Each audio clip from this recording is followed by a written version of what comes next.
Director Lokesh Kanagaraj நம்ம super star Rajinikanth வச்சு கூலி அப்படிங்கிற படத்தை எடுத்து ரிலீஸ் பண்ணாரு. ரிலீஸுக்கு முன்னாடி கூலி படத்துடைய ரிலீஸ்க்கு அப்புறம் கார்த்தியை வச்சு கைதி 2 படத்தை ஆரம்பிக்க போறதா சொல்லியிருந்தாரு. ஆனா கூலி படத்துடைய ரிலீஸ்க்கு அப்புறம் அவருடைய பிளான் டோட்டலாவே சேஞ்ச் ஆயிருச்சு. என்ன காரணம்னு உங்க எல்லாருக்குமே தெரியும். கூலி படம் நினைச்ச அளவுக்கு வசூல்லயும் சரி, மக்கள் பார்வையிலயும் சரி ஒரு ஹிட்டான படமா ஆகல. எனக்கு படம் பிடிச்சு. ஆனா எல்லாருக்குமே படம் பிடிக்கணும்ல. கூலி ரிலீஸ் ஆகறதுக்கு முன்னாடி இதுதான்டா நம்ம தமிழ் சினிமாவுடைய 1000 கோடி ரூபாய் ஃபர்ஸ்ட் படம். லோகேஷ் கனகராஜ் டைரக்ஷன்ல நம்ம சூப்பர் ஸ்டார் நடிச்சிருக்காரா அப்படின்னு காலரை தூக்கிட்டு ஊர் சுத்தணும். ஆனா படம் ரிலீஸ்க்கு அப்புறம் அது டோட்டலாவே மாறிடுச்சு. 1000 கோடி அப்படிங்கிற நம்ம தமிழ் சினிமாவுடைய கனவு இன்னும் கனவாவே இருக்கு. எந்த படம் 1000 கோடி அடிக்குமோ தெரியல. கூலி படத்துக்கு அப்புறம் கைதி 2 படத்தை டைரக்ஷன் பண்ணி அப்படியே எல்சியூல ரோலக்ஸோடைய மெயின் கேரக்டர் பேஸ் பண்ணி படம். உலகநாயகன் கமலஹாசன் வச்சு விக்ரம் 2. அதுக்கப்புறம் மொத்த எல்சியூ மூவி கூட சேர்ந்து ஒரு எண்ட் கேம் அப்படிங்கிற மாதிரி ஒரு பக்கா பிளான்ல இருந்த நம்ம டைரக்டர் லோகேஷ் கனகராஜ் கூலி படத்துடைய ரிலீஸ்க்கு அப்புறம் டோட்டலா அவருடைய பிளானே சொதப்பிருச்சு. சேஞ்சும் ஆயிருச்சு. இப்ப கைதி 2 படத்தை டைரக்டர் லோகேஷ் கனகராஜ் எப்ப ஆரம்பிப்பாரு அப்படின்னு தெரியல.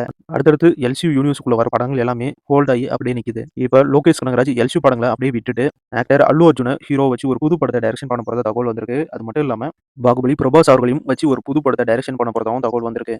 இது எல்லாமே இப்போதைக்கு ஒரு தகவலா தான் வந்துட்டு இருக்கு. லோகேஷ் கனகராஜ் இன்னும் அபிஷியலா எந்த ஒரு முடிவுமே அவர் அனௌன்ஸ் பண்ணல. இப்போதைக்கு டைரக்டர் லோகேஷ் கனகராஜ் டைரக்டர் அருண் மாதேஸ்வரன் டைரக்ஷன்ல டிசி அப்படிங்கிற படத்துல ஹீரோவா நடிச்சிட்டு இருக்காரு. இந்த படத்துல ஹீரோயினா ஆக்டர் பமிகா கோபி நடிச்சிட்டு இருக்காங்க. இப்போதைக்கு அவர் டைரக்ஷன் பண்ணக்கூடிய படங்கள் எல்லாத்தையுமே எல்சியூல இருந்து எல்லாத்தையும் ஒதுக்கி வச்சுட்டு இந்த படத்துல ஹீரோவா நடிச்சு ரிலீஸ் ஆகிற வேலைகளை தான் பார்த்துட்டு இருக்காரு. இந்த டிசி படம் முடிஞ்சதுக்கு அப்புறம் தான் நம்ம லோகேஷ் கனகராஜ் அடுத்து அவர் என்ன படம் டைரக்ஷன் பண்ண போறாரு அப்படிங்கிறத அபிஷியலா நம்ம எதிர்பார்க்கலாம்.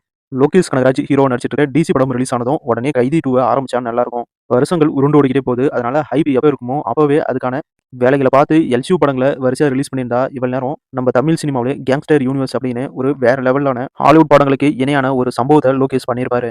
ஆனா இப்ப நாட்கள் ஓடிக்கிட்டே இருக்கு. வெயிட் பண்ணி பார்க்கலாம் டைரக்டர் லோகேஷ் கனகராஜ் அடுத்து என்ன முடிவு எடுக்கிறாரு அப்படின்னு.